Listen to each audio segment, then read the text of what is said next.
अगस्त आया, उस वक्त पंडित हृदयनाथ कुंजरू ने कमेटी का अहवाल जो है वो अपना सबमिट कर दिया कि ऐसे ऐसे ऑर्गेनाइजेशन बनाया जा सकता है जो कि हिंदुस्तान के स्कूल और कॉलेज के छात्रों को, उस वक्त सिर्फ कॉलेज की बात हो रही थी कि कॉलेज के छात्रों को फौजी तालीम देगा। अब बंटवारा हो रहा था, मिलिट्री ट्रॉफीज बांटी जा रही थी, राजपूत और पंजाब रेजिमेंट के जवान, उनके ऑफिसर्स, मेस का फर्नीचर बांटा जा रहा था, बुक्स बांटी जा रही थी, रिकॉर्ड्स बांटे जा रहे थे। वैसे ही इस रिपोर्ट को भी बांटा गया और कहा जाता है कि कुछ एक पेपर्स तो आज भी पाकिस्तान में, एनसीसी कैसे बनाना है उसके जो कुछ एक कबोर्ड्स में रिपोर्ट्स थे तो आज भी पाकिस्तान में पड़े हुए हैं, which they have not bothered to open. लेकिन हमारे यहां जितना भी कागजात बाकी बचा था, that was enough to begin an organisation. लेकिन उस वक्त हम ये सोच रहे थे कि हमें तो ये सब जरूरी ही नहीं है, हमने तो बिना खड़क बिना ढाल ली है आजादी, हमें क्या जरूरत है, हमें कोई जरूरत नहीं है ऐसे फॉर्मल फौजी ऑर्गेनाइजेशंस की, तो चलेगा। लेकिन 1948 आते आते 47-48 की जो मेजर इवेंट है जियोपॉलिटिकल रियलिटी, वो कबायलियों ने कश्मीर के ऊपर धावा बोल दिया। और जब ये धावा बोला तो अचानक से इंडियन गवर्नमेंट को एक ख्याल आया कि हमें तो मिलिट्री ट्रेनिंग की बहुत काफी जरूरत है। और पंडित हृदयनाथ कुंजरू को बुलाया गया कि भाई अपना रिपोर्ट निकालो। बोले हमने तो सबमिट कर दिया है, तो ढूंढो। ढूंढा गया report. Luckily some of the cupboards, कोई 7-8 कबोर्ड्स में वो रिपोर्ट के कागजात जो स्टडी के भरे हुए थे उसमें से 3 तो जा चुके थे, लेकिन जो 4 कबोर्ड्स बचे हुए थे उसमें से एक में कंपाइल्ड रिपोर्ट की एक कॉपी पड़ी हुई थी, उसको लेकर के प्रीवी काउंसिल में डाल दिया। अफरा तफरी में उसको पास भी कर दिया। उस वक्त 20,000 cadets of senior division, army के 20,000 कैडेट्स की छात्र संख्या को ये तालीम देने के लिए ये कार्यक्रम शुरू किया जा रहा है, ऐसा कहा गया। और उस वक्त कई सभ्यों ने कहा कि हिंदुस्तान में 20,000 लोग होंगे जो फौजी तालीम लेना चाहेंगे। What A number! आप लोग इतने ज्यादा लोगों को फौजी तालीम दोगे क्या? But the need of the hour was that India was fighting a very bloody war. It was a bloodbath in Kashmir. Peaks के ऊपर, बर्फ के ऊपर खून पड़ रहा था। श्रीनगर एयरपोर्ट से लैंडिंग करके शुरू हुई जो जंग थी, दोनों तरफ भीषण रक्तपात हो रहा था। तो उस वक्त इसको ऑब्जेक्ट किए बगैर उसको पास कर दिया गया and NCC came into existence.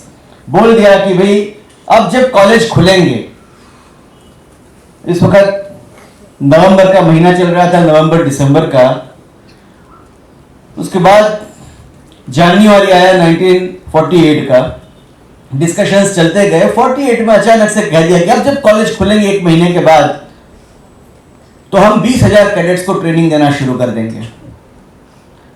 जिनको आज रेम्यूनरेशंस की चिंता है, ऑनरेरियम की चिंता है, अलाउंसेस की चिंता है, ऐसे अफसरों के लिए ये सबक है कि जब अचानक से ये हुक्म आया कि फ्रॉम नेक्स्ट फॉल, अब जब जो नेक्स्ट सेमेस्टर शुरू हो जाएगा, ईयर शुरू हो जाएगा, तब से तालीम कार्यक्रम शुरू करना है। तो यूनिवर्सिटी ट्रेनिंग कोर के जो इंडियन ऑफिसर्स थे, क्योंकि ज्यादातर ब्रिटिश प्रोफेसर्स तो अपने मुल्क जा चुके थे, यूनिवर्सिटी कोर के तो काफी ब्रिटिश ऑफिसर्स जो थे, दोज हुए आज जिसको हम एएनओ कहते हैं, एसोसिएटेड एनसीसी ऑफिसर, वैसे जो उस वक्त की यूनिवर्सिटी कोर के, यूनिवर्सिटी के प्रोफेसर्स इसके साथ जुड़े हुए थे, उसमें से ज्यादा तो अंग्रेज थे, वो तो सब जा चुके थे। लेकिन जो मुट्ठी भर भारतीय जिन्होंने वॉलंटियर किया था, वो उसमें बैठे हुए थे without a second thought to seniority और प्रमोशंस और अलाउंसेस। उन्होंने इस चैलेंज को स्वीकार किया and it is a glorious chapter of Indian education system कि from nowhere, आपने प्रेजेंटेशन में देखा colonel Bewoor was the first DG। उनके जो साथ वाले लोग कहते हैं कि colonel Bewoor was astonished at the rapidity with which this training program erupted from nowhere। Kashmir से कन्याकुमारी तक 20,000 कैडेट्स के यूनिट्स अचानक से स्प्राउट होकर के काम करने लगे 1948 में। और उस बीज से बढ़ते बढ़ते एनसीसी आज विश्व का अपने किस्म का विराटतम युवा संगठन बना है। 15 लाख कैडेट्स इसके तहत तालीम लेते हैं। It has become an inter services organisation. Army, navy और एयर तीनों विंग के यूनिट्स इसमें काम करते हैं। It has become a highly gender inclusive organisation. उसमें बॉयज कैडेट्स और girls cadets, boys officers and girls officers, lady officers सभी काम करते हैं। उसमें एज इंक्लूसिवनेस, छोटे बच्चे जो स्कूल गोइंग बॉयज और स्टैंडर्ड 8 एंड 9 एंड 10 वहां से लेकर के कॉलेज गोइंग बॉयज तक सीनियर और जूनियर विंग और डिवीजन में भी ट्रेनिंग की एक्टिविटी चलती है।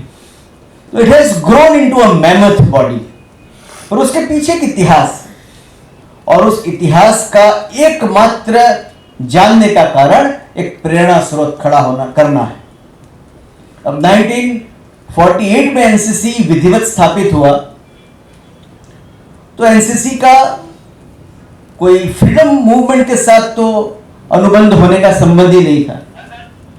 और हम ये मान करके चले थे, और 15 अगस्त और 26 जनवरी अब भी जब आता है तो दुनिया में किस्म किस्म के बेवकूफ होते हैं। सबसे बड़े बेवकूफ वो होते हैं जो अपने आप को बेवकूफ बनाते हैं, those who try to fool their own selves. और कम नसीबी से आजकल आजादी के बाद ये पैटर्न चल पड़ी थी, आज अपनी चरम सीमा पर है। और हम स्कूलों में, कॉलेजों में, मोहल्लों में, गलियों में गीत बजाते हैं, दे दी हमें आजादी बिना खड़ग बिना ढाल, साबरमती के संत तूने कर दिया कमाल। और गांधी जी का जो इतना बड़ा आंदोलन था, जिसमें इतने लोग इन्होंने एजिटेट किया, खून बहाया अपना, दुश्मनों का नहीं बहाया पर अपना तो बहाया, उसका भी अपमान करती हुई पंक्तियां कि चुटकी में दुश्मनों को दिया देश से निकाल, साबरमती के संत तूने कर दिया कमाल, शतरंज बिछाकर यहां बैठा था जमाना, पर तू भी था बापू बड़ा उस्ताद पुराना। क्या पागलपन एक प्रजा के तौर पे हमने पाल लिया। ये गीत गाते हैं, हमारी चारों तरफ बड़े बड़े वॉल्यूम से वो गूंजते हैं। और खाकी कपड़े पहनने वाले कैडेट्स और हम जैसे उन कैडेट्स में से बने हुए एक्स कैडेट्स सोच में पड़ जाते हैं कि क्या हमारा कोई रोल नहीं था, क्या हमें मुफ्त में किसी की चुटकी बजाने से, किसी का चमत्कार करने से, कोई छड़ी घुमाने से आजादी मिल गई है। उन लोगों के लिए जो खाकी यूनिफॉर्म पहन करके खड़े होते हैं, कभी कैडेट्स बन करके, ये इतिहास बहुत अनिवार्य है जानना कि क्या हमारा योगदान था, कौन जीत करके लाया है आजादी इस मुल्क के लिए, who has one independence for India, और उसमें एनसीसी के पुरोगामी संगठन का क्या योगदान था। ये भी 100 साल का इतिहास जब हम कहते हैं तो जानने की जरूरत है, क्योंकि एनसीसी का जो योगदान है वो तो हमारी नजरों के सामने है। इतिहास की किताबें उठा करके आप पढ़ोगे तो respected mister Jawaharlal Nehru is the first prime minister of independent India from 15 August 1947। हालांकि at that time there were no elections, वो तो बाद में 50s की शुरुआत में हुए, but he was the appointed prime minister and then the elected prime minister. और उनसे भी पहले जहां पर आज पोर्ट ब्लेयर है, अंडमान एंड निकोबार है, वहां पर कभी गार्ड ऑफ ऑनर लगता था हिंदुस्तानी तिरंगे को 1945 से भी पहले। और हिंदुस्तानी सिपाही हिंदुस्तान का पहला राष्ट्रगीत गाते हुए, हमने वंदे मातरम से शुरुआत की, जनगण मन से अंत करेंगे, लेकिन इन दोनों गीतों के उपरांत इतना ही एक सेक्रेड तीसरा गीत है जिसके शब्द जाते थे, सब सुख चैन की बरखा बरसे भारत भाग्य है जागा, पंजाब सिंध गुजरात मराठा द्राविड़ उत्कल बंगा, तेरे ही गुण गावे तुझसे जीवन पावे तव चरणे नत माथा। ये नेशनल एंथम हिंदुस्तान का सबसे पहली बार उसी ट्यून में मिलिट्री बैंड ने बजाया। हिंदुस्तानी हाथों ने हिंदुस्तानी हथियारों से सलामी शस्त्र दी और आजाद हिंदुस्तान की सरजमीन में, जिसका नाम ही स्वराज और आजाद कर दिया गया था, ऐसे अंडमान और निकोबार के द्वीप समूहों पर तिरंगा फहराया गया। यही तीन रंग, केसरी, सफेद और हरा। बीच में जो कांग्रेस का उस वक्त का जो ध्वज था उसमें स्पिनिंग व्हील था जो कॉटन बनाने के लिए होता है। आज बंधारण के द्वारा पारित अशोक चक्र है, लेकिन उस तिरंगे में स्प्रिंगिंग टाइगर था, एक छलांग मारते हुए शेर का चिन्ह था, लेकिन तिरंगा तो वही था। और हिंदुस्तानी इकट्ठे होकर के अपनी आजाद सरजमीन पर अपनी मिलिट्री फोर्स के माध्यम से सलामी देते हुए एक राष्ट्रगीत गा रहे थे। और उस वक्त उनका जो जननायक था, हिंदुस्तान का वजीर आजम अपने आप को जो कहते थे और आरजी हुकूमत चलाते थे, जिस गवर्नमेंट को उस वक्त के जर्मनी ने, इटली ने, जापान ने, यूक्रेन ने, कई देशों